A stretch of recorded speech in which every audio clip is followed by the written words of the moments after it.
In a century riddled with unrest, World War II remains the epic tale. An event of unparalleled impact. Even now, we are uncovering new information about secret weapons and villainous tactics, about extraordinary heroism and boundless shame, about a time when one life, or one bullet, or one bomb separated infamy and glory, defeat and victory, tyranny and freedom. Untold stories of World War II.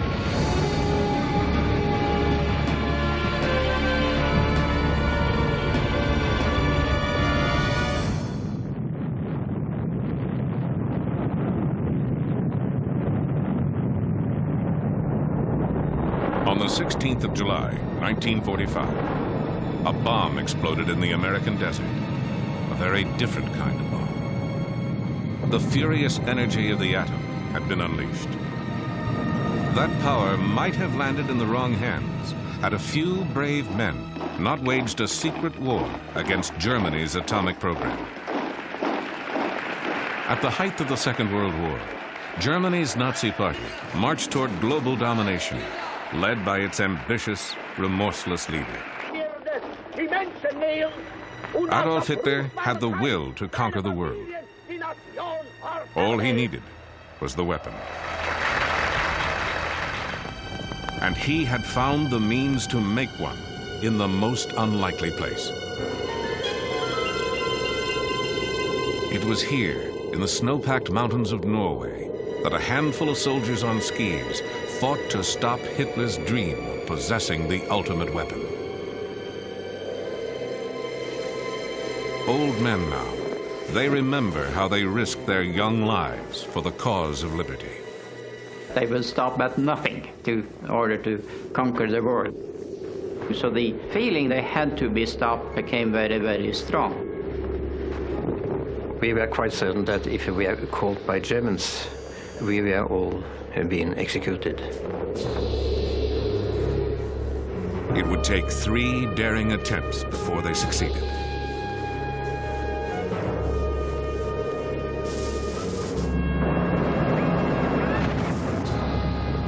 April 9th, 1940. German warships penetrated Oslo Fjord. The Blitzkrieg had come to Norway.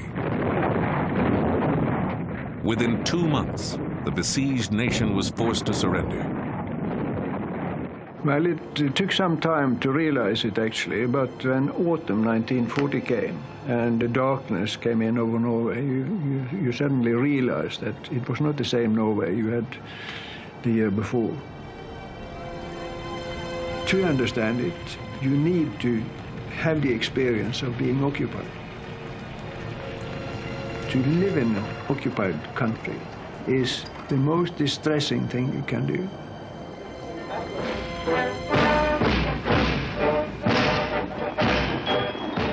A vast occupying army flooded the country. The Nazis now controlled all aspects of Norwegian life. No, actually a war between each Norwegian and each German. We had to do the best out of it. I think that was the common opinion. Inside, of course, most Norwegians hated them. They introduced Gestapo in Norway when they understood that resistance was coming.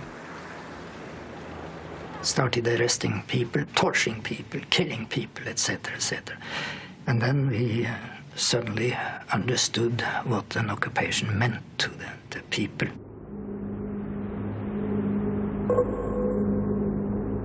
Hitler's grasp extended into every corner of the country. In this remote Norwegian valley, the Germans seized a very special prize: the Norsk Hydro factory. Surrounded by mountains, the factory had been built on the face of a cliff overlooking a deep and impassable gorge. For the Nazis, it was an ideal location for a wartime project, difficult to bomb and easy to defend. But to the generals in Berlin, Norsk Hydro offered even more.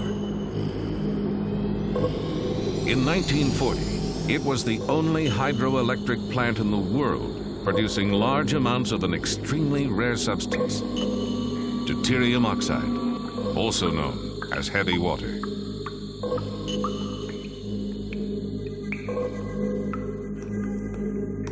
As soon as they took control of the plant, production went into high gear.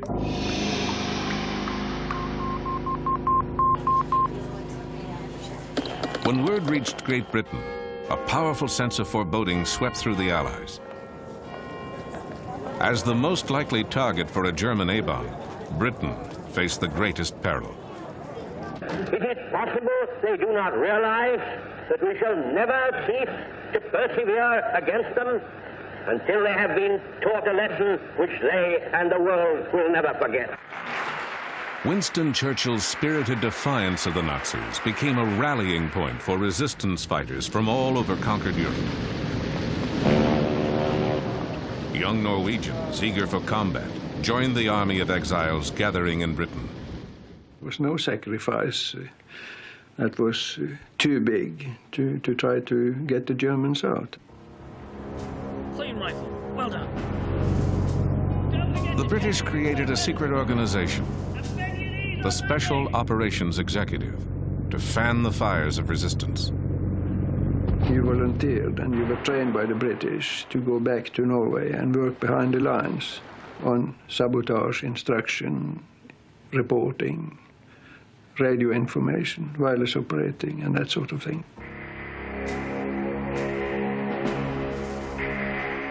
A few young resistance fighters would return to Norway undercover, armed with a plan to destroy the heavy water factory.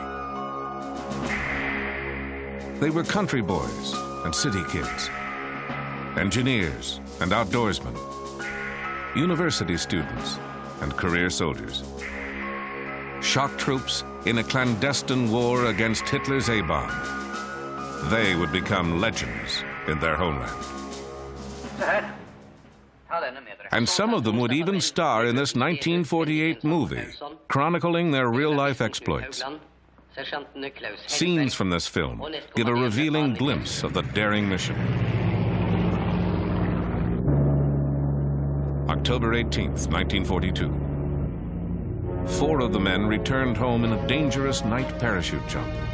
Their mission, to guide a British explosives team to the heavy water plant. When we were leaving for the dropping zone, you felt that some of the people sending you didn't expect to see you once more. So we had to more or less to cheer them up and say it's not this easy to get rid of us. We will be back. Just wait and see.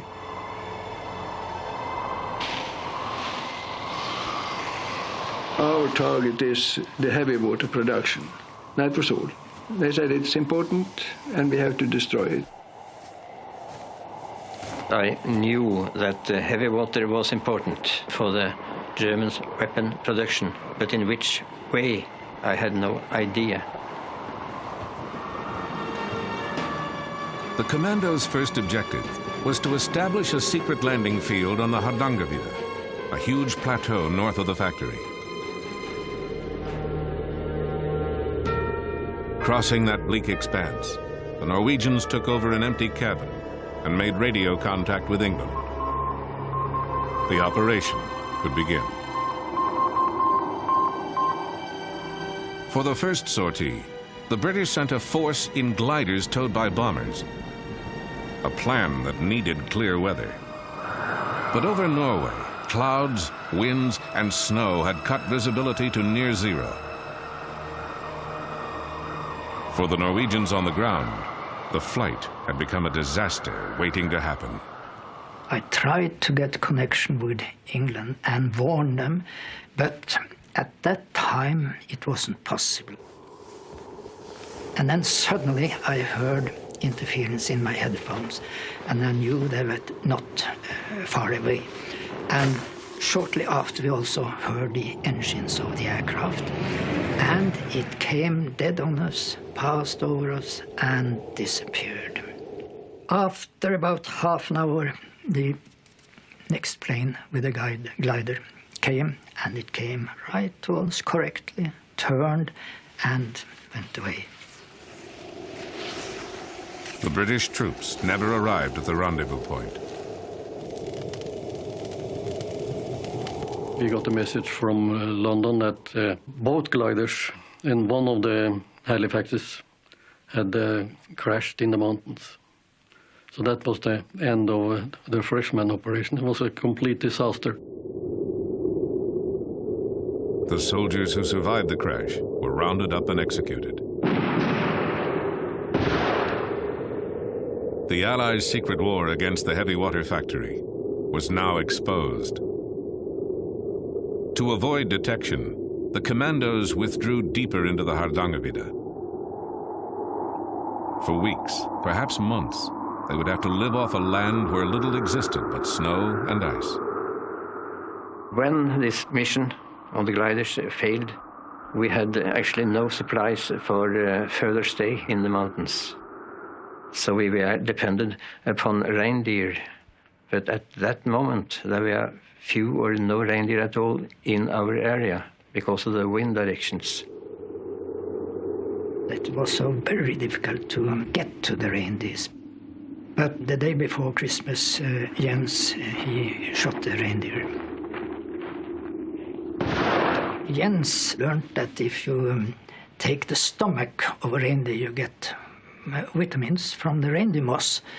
So we cut up the stomach and took out the reindeer moss or the contents and mixed it with blood and everything and made a nice porridge mixed with brain.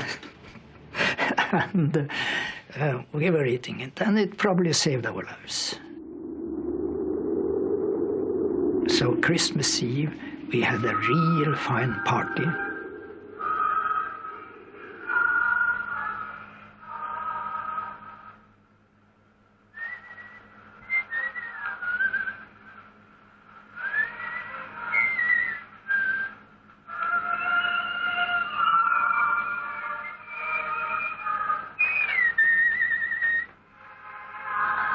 Det var litt av et måltid, da. Ja, det var ikke dårlig. We chatted. We had a good time at Christmas Eve, I remember well.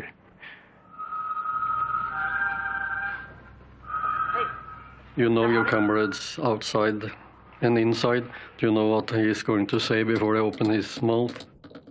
They had endurance. They had a will to hold on when there is nothing in you except the will which says to hold on.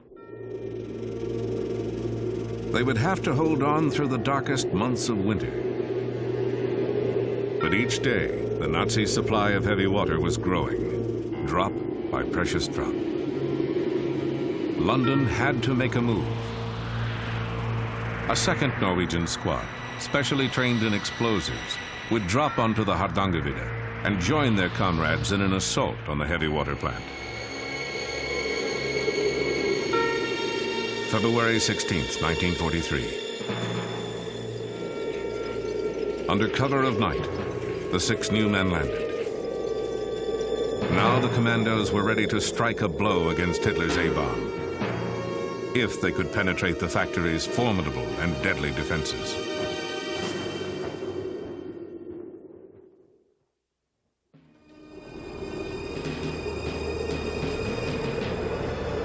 To the commandos, the heavy water plant appeared impervious to attack. To reach the factory, the saboteurs had to cross a deep, narrow gorge. There was only one road in, over a suspension bridge. And the bridge was patrolled 24 hours a day by German soldiers. Any direct assault would be doomed. But the chasm itself, with its steep, icy wall, lay unguarded. Some of us said we thought it was rather impossible to cross that gorge, but it was decided that one should go down and find out. in daylight. I went down into the valley.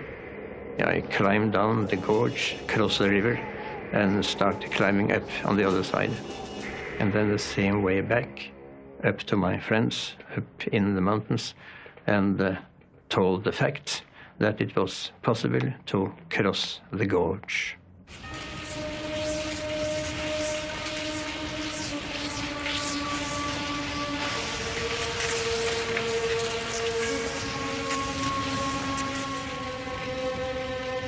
You felt that this may be serious, very serious for you, and you accepted that you might not come through.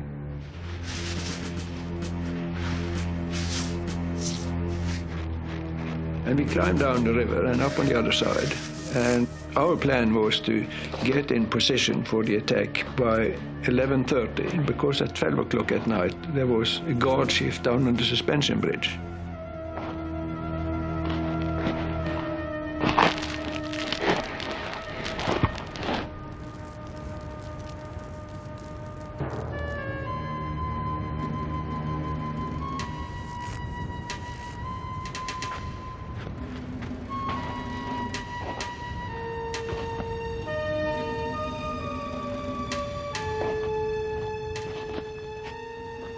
We wanted to see the German guards being relieved, coming up in the factory area and enter the barracks before we went inside.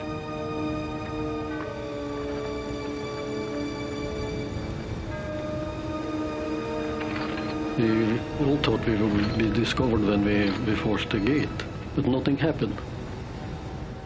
Two of us carried a full set of charges.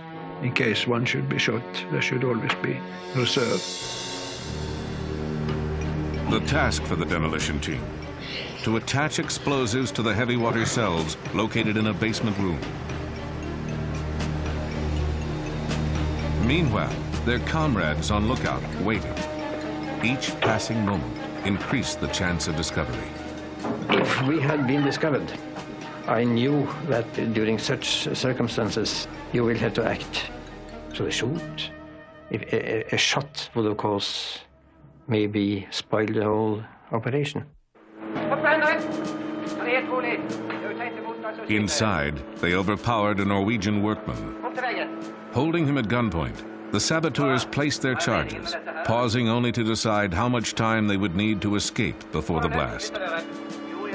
Suddenly, they were interrupted by their captive.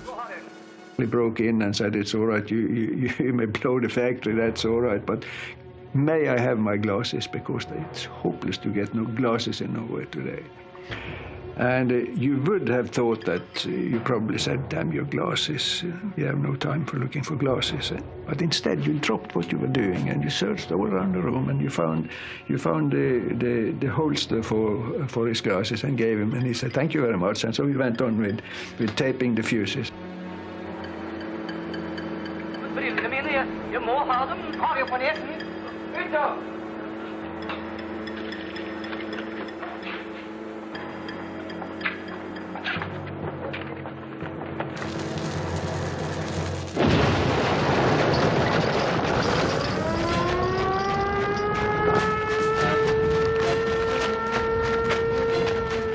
So far, they had beaten the odds. Now the commandos had only seconds to make their escape. And after a few minutes, 1 minute, maybe 2 minutes, they were there with us on the railway line. And we ran the same way back as we had come in.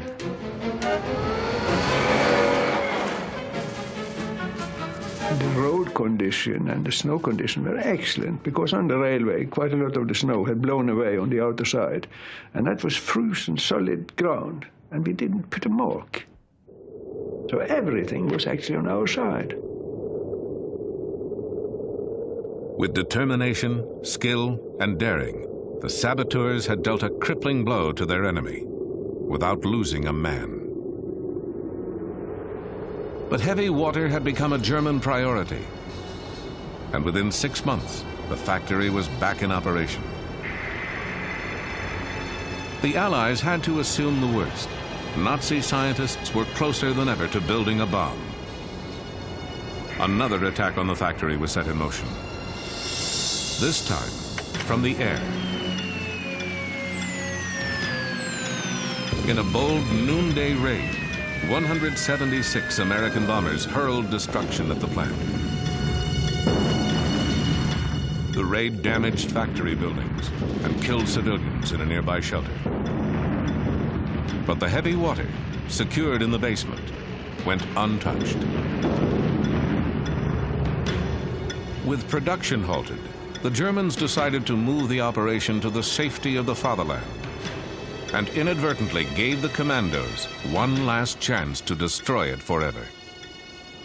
We had got information from London that the Germans had planned to take down the remaining heavy water. Team members secretly scouted the route. The heavy water would be loaded onto railway cars and taken by train to Lake Tincha. Here, the cars would go aboard a passenger ferry for the 2-hour trip across the lake. A well-placed charge could sink the ferry, and with it, all the heavy water. But sinking a public ferry meant paying a terrible price. Our conclusion was that the sinking of the ferry was about the only possible solution. It would have to be civilian sabotage, which was naturally a very serious thing to deal with. There was no doubt in our mind that there were going to be human lives taken. And furthermore, it could be anybody. And Rjukan was a small town, and it was really almost like all family. Fearing neighbors and friends might die, the Norwegians sent an urgent message to London. The British reply was immediate and uncompromising. It has been talked over, and the conclusion is the heavy water has to be destroyed. Good luck. And when you get such a message from London, you have to do it. Not to be drastic, but anybody in my family was scheduled to go on that ferry. I couldn't do anything about it.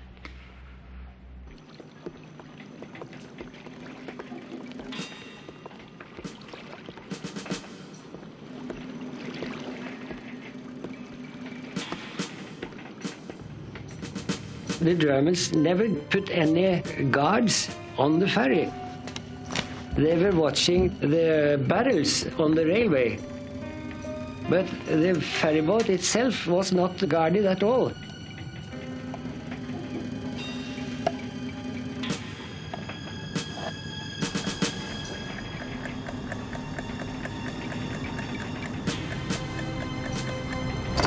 At 10 o'clock on a quiet Sunday morning, the ferryman cast off from the dock on schedule.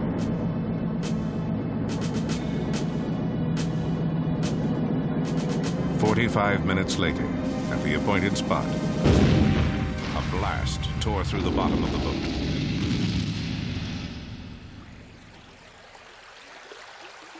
It was a very, very hard blow, and the ferry rapidly rose. And the cargo on the ferry, they were railway wagons, you see, so they rushed down and tilted the ferry still more. Within moments, the mortally damaged ferry had sunk beneath the surface, carrying with it innocent passengers and Nazi Germany's atomic ambitions. The heavy water being on board went down with the ship, and it's still on the bottom of the Tincha Lake.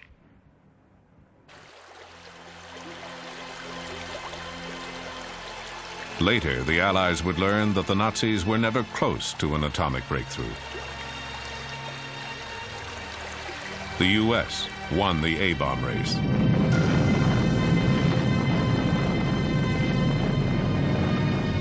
Within months of the German defeat, America dropped the first atomic bomb.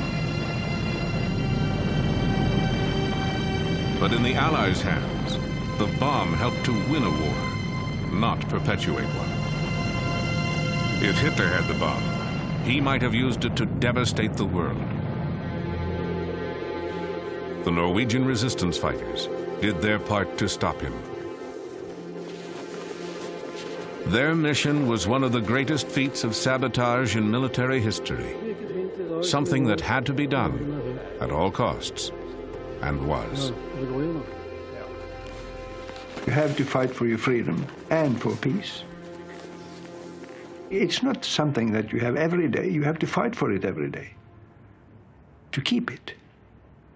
It's like a glass bowl. It's very easy to break. It's easy to lose.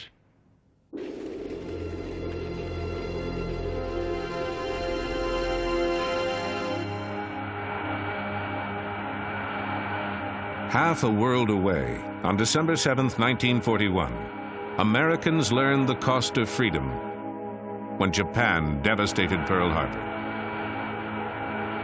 That sneak attack included the stealth weapons of their day, midget submarines. They were sleek, deadly, and until now, consigned to history.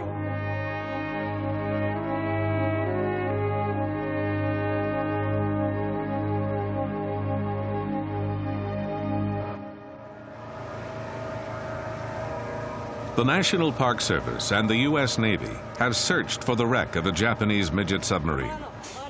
An hour before the Japanese savaged Pearl Harbor, a U.S. destroyer sank the tiny vessel. The encounter could have warned American forces that bombs and torpedoes were about to rain on Battleship Row, but it did not. Now hold that. Shift her around. Marine archaeologist Dan Lenehan directed the hunt for the midget sub. Jim Delgado was the project's historian. Their collaboration grew out of earlier research below the surface of Pearl Harbor.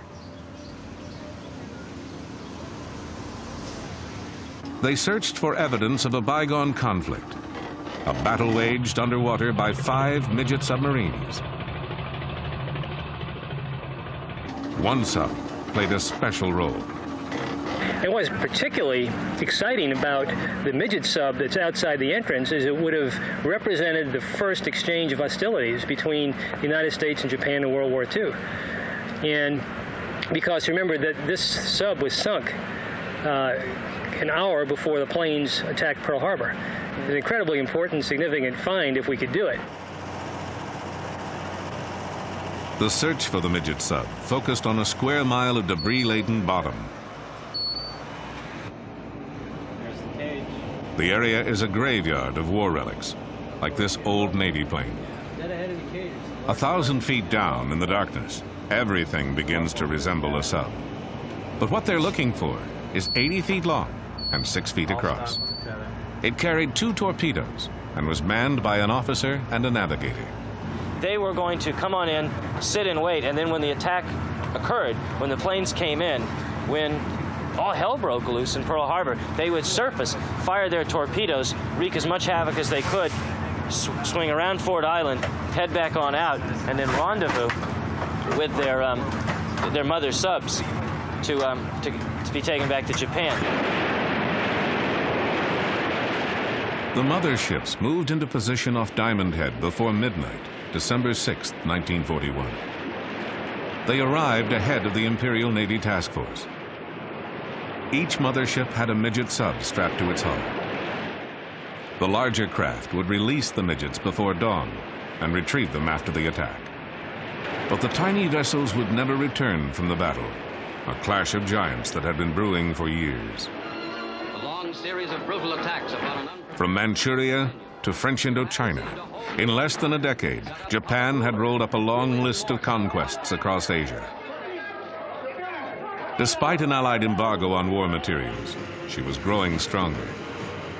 By late 1941, the vast resources of Southeast Asia lay before the rising sun. Their only protection, a scattering of British and Dutch outposts, and the U.S. Pacific Fleet.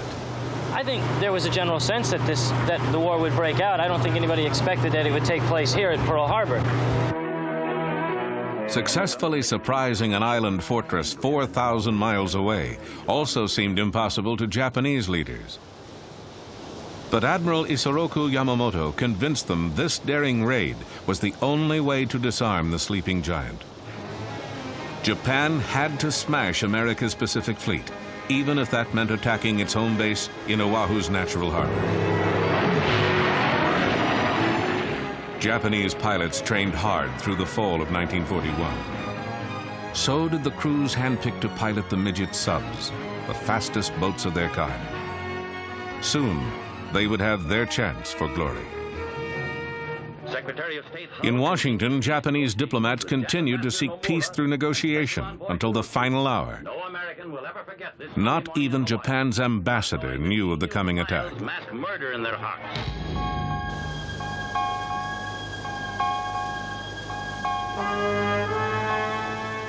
December 7th, 1941. As Oahu slept, the Japanese task force brought 350 attack planes into striking distance of Pearl Harbor, just 200 miles away. In Washington, military intelligence teams had broken Japan's diplomatic code. They knew an armada was somewhere in the Pacific, but they did not know its destination. Near Diamond Head, dawn was approaching. The Japanese mother subs surfaced to release the midget submarines. But something went wrong. At 6:30 a.m., a seaplane pilot and a freighter crew reported a strange sub approaching Pearl Harbor. The captain of a nearby destroyer, the USS Ward, realized intruders were trying to penetrate the fleet's defenses. His gunners opened fire. The midget sub began sinking in 1,000 feet of water. Depth charges finished her off. The Ward reported the sinking twice.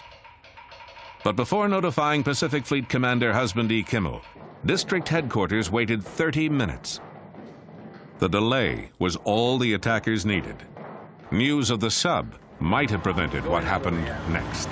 Well, the message was radioed in that they'd fired on and depth charged this sub. It didn't reach Admiral Kimmel. It wasn't until just a few minutes before the attack commenced in earnest with the planes coming in that the Admiral was finally phoned and told, look, we got this message in from the commander of the ward saying that he's fired upon a sub operating in an defensive zone. Kimmel says, well, why wasn't I told about this? He's putting his uniform on, he's heading out, and at that moment, the planes come screaming in overhead, the bombs start dropping.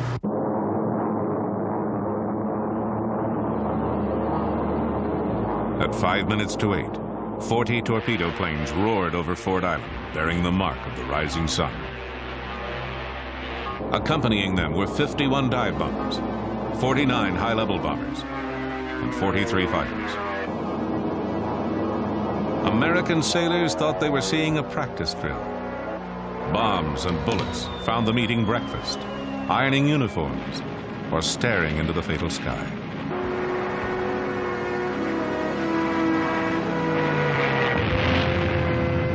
Arizona, Oklahoma, California. One by one, the great ships sank. The West Virginia alone took 6 torpedoes and countless bombs. Pearl Harbor's air defense burned on the runways. Only a handful of pilots managed to scramble into a sky thick with enemy planes. The midget sub's moment had come, but one had been sunk by the Ward. A second was depth-charged outside the harbor. Of the 3 that remained, 2 posed a threat to Battleship Row. Between waves of attacking planes, Sub 3 fired a torpedo and missed.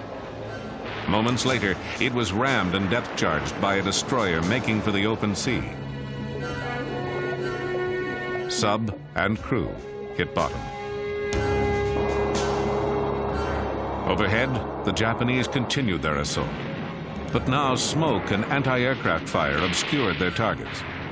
The sleeping giant had awakened. Ripped by a bomb that set off an ammunition magazine, Battleship Arizona blazed toward her doom. Survivors staggered into waters aflame with burning oil.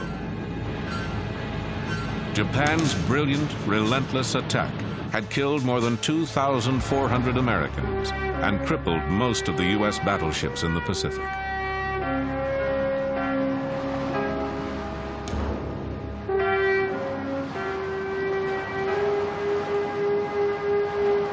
For the midget subs, though, the battle was not as glorious.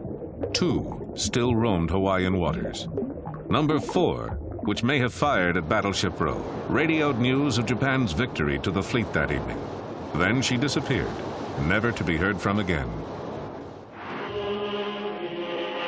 The subs may not have seen resounding success, but Japan needed heroes. So the propaganda machine reincarnated their crews as the 9 young gods of Pearl Harbor. This wartime Japanese feature told their story with luxurious exaggeration. In truth, quarters were cramped and reeked of battery fumes. The midget subs helped create confusion at Pearl Harbor, but didn't affect the war's outcome. And what of the last midget sub at Pearl Harbor? Commanded by Ensign Kazuo Sakamaki, it suffered a fate worse than sinking. On December 8th, as President Franklin D. Roosevelt called for war, Sakamaki's sub washed up on the far shore of Oahu, undone by a faulty gyroscope. His submarine wouldn't function right, so he drifted all the way around the island to the opposite end and then around and went ashore on the morning of December 8th at Bellows, where he and the crewmen assigned to the sub tried to blow the ship up. It didn't work. They jumped into the water. The crewmen drowned, but Sakamaki washed ashore and became the first prisoner of war that the United States captured in the war in the Pacific. POW number 1. Sakamaki spent the war in prison. His sub toured the U.S., helping to sell war bonds, a souvenir of dark days.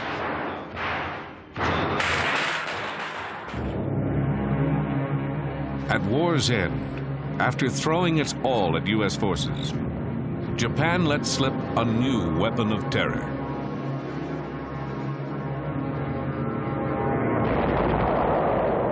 For decades, the scars left by kamikaze attacks enforced a silence on both sides. But the men who fought those battles will never forget them.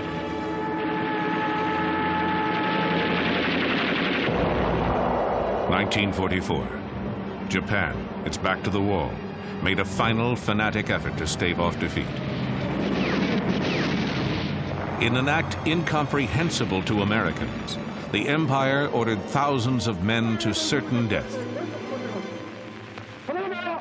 Before an attack, pilots drank a toast of sake, a warrior's welcome to the death that awaited. They were kamikaze, named for a typhoon that saved Japan from Mongol invaders. Some were veteran pilots. Many were idealistic students, eager to die for their nation's glory.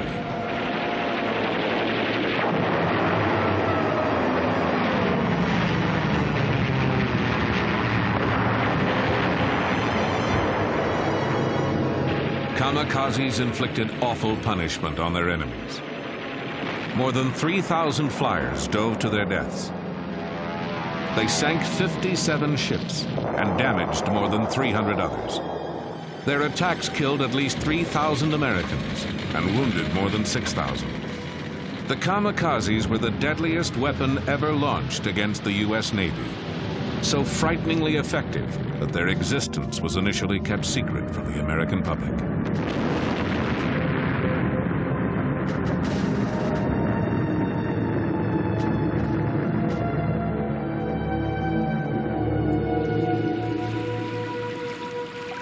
On April 16, 1945, kamikazes knocked the USS Laffey out of the war. The Laffey was rebuilt. She is now a museum ship in Charleston, North Carolina. Today, she's receiving visitors, her skipper and 4 crew members from World War II.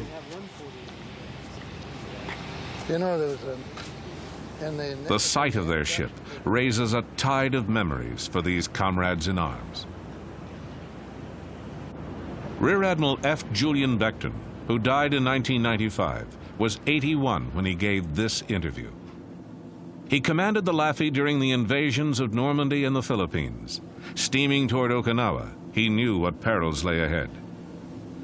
The kamikazes were the most effective weapon that the Japanese developed during the war. And it was a desperate effort on their part to do it, but they were terribly, they had a terrible effect on our ships out there. Ensign James Townley would win a Silver Star for his valor aboard the Laffey. My opinion of the kamikazes were that they were misguided people. And then we learned more about them. We found out that, yes, they were the sons of the divine wind, or whatever they chose to call them. We call them one-way Charlies. And we were really scared to death of them, because no matter what you did, unless you could shoot them out of the air, they were coming in. Gunners mate Second Class Lawrence Delusky would earn a Bronze Star before his 21st birthday. Everybody has their own way of thinking and their own ideas, and their ways didn't suit us. I certainly didn't feel as complacent as I feel now 45 years later. At that point, I was ready to kill them all. In Japan, another group of old comrades gathers for a reunion. These men were once the elite of the Japanese kamikaze corps, the Thunder Gods. They should be long dead, but they survived. Some because they flew fighter cover, others because seniority kept them out of combat to await America's invasion of the homeland. Now largely forgotten, they once made up an awesome attack force. Their weapon was the Oka, which meant exploding cherry blossom. But Americans gave it the code name Baka, meaning fool.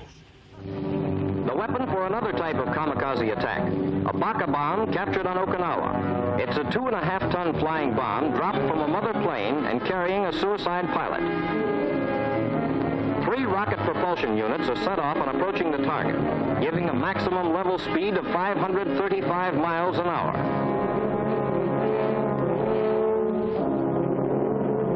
The Baka's punch is an armor-piercing 2,600-pound warhead.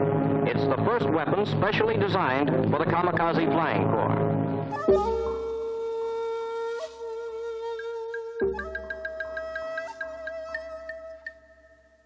Reserve Lieutenant Hashiro Hosokawa was a senior member of an Oka squadron.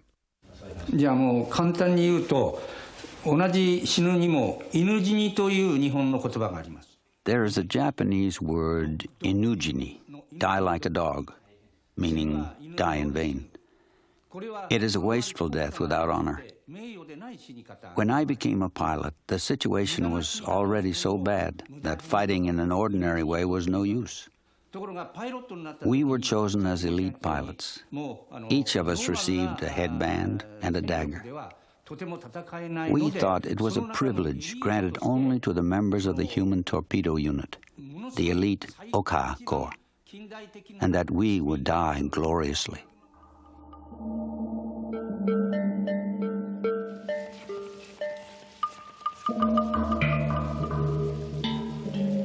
These were the Thunder Gods. All had volunteered. All were ready to die. Each year, they gathered to pray for their fallen comrades. Commander Kunihiro Iwaki was vice commander of the Corps. 海軍の伝統としましてね。 The war situation was going so badly for Japan at that time that we realized that any semblance of normal military tactics could not possibly succeed. And we had to do the unthinkable or the incomprehensible in terms of the military acts in a last-ditch attempt to primarily get the American aircraft carriers. Given that situation, the men realized they had to become one with the bomb in that last final struggle. Lieutenant Morimasa Yunokawa commanded an Oka squadron. The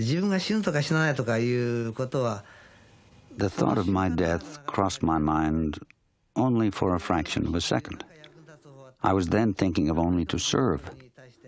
No matter how you try to understand how things were then, now in this peacetime, I don't think you can. A kamikaze could send a ship to its grave, but each flyer had only one chance for success. Pilots were supposed to aim for battleships and aircraft carriers, but destroyers and their radar gear were also targets. Aboard the Laffy, nervous sailors repeated tales of picket ships breaking in half and sinking immediately. The crew would always debate where is the safest place to be. That was always the big talk. Is it safer to be below, or is it safer to be on deck, or in the bridge, or wherever? They all had their own theories about where was the safest place. Of course, there was no safe place.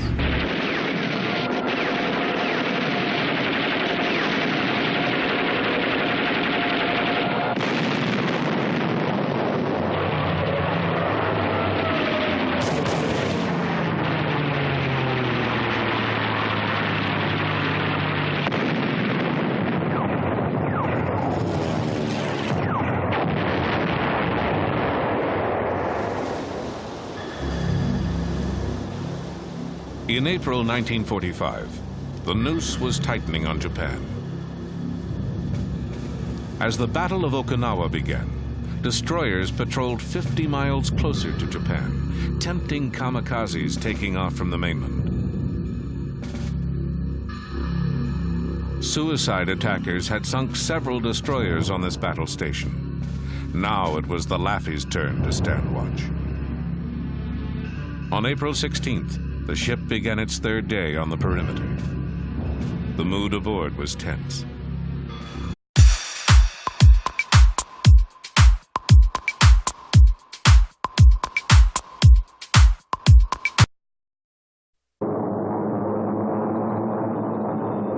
In a century riddled with unrest, World War II remains the epic tale. An event of unparalleled impact. Even now, we are uncovering new information about secret weapons and villainous tactics, about extraordinary heroism and boundless shame, about a time when one life, or one bullet, or one bomb separated infamy and glory, defeat and victory, tyranny and freedom. 1940, German warships penetrated Oslo Fjord. The Blitzkrieg had come to Norway. Within 2 months, the besieged nation was forced to surrender. Well, it took some time to realize it, actually, but when autumn 1940 came and the darkness came in over Norway, you suddenly realized that it was not the same Norway you had the year before. To understand it, you need to have the experience of being occupied. To live in an occupied country is the most distressing thing you can do.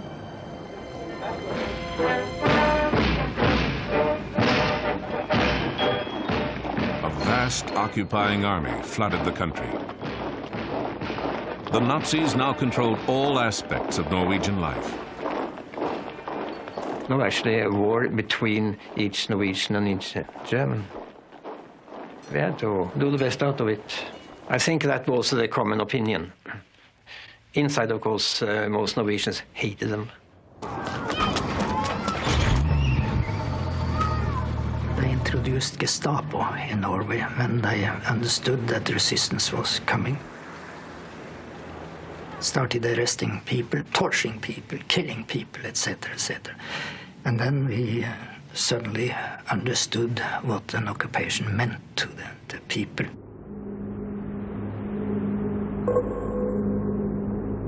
Hitler's grasp extended into every corner of the country.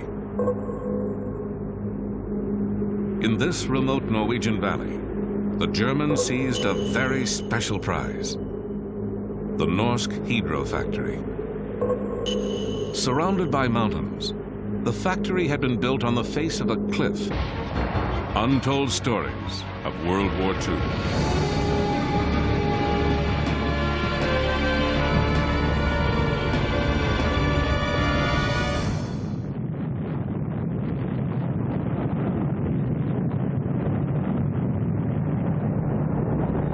On the 16th of July, 1945, a bomb exploded in the American desert. A very different kind of bomb. The furious energy of the atom had been unleashed. That power might have landed in the wrong hands had a few brave men not waged a secret war against Germany's atomic program. At the height of the Second World War, Germany's Nazi Party marched toward global domination, led by its ambitious, remorseless leader. Adolf Hitler had the will to conquer the world. All he needed was the weapon. And he had found the means to make one in the most unlikely place. It was here, in the snow-packed mountains of Norway, that a handful of soldiers on skis fought to stop Hitler's dream of possessing the ultimate weapon. Old men now, they remember how they risked their young lives for the cause of liberty. They will stop at nothing in order to conquer the world. So the feeling they had to be stopped became very, very strong. We were quite certain that if we were caught by Germans, we were all being executed. It would take 3 daring attempts before they succeeded.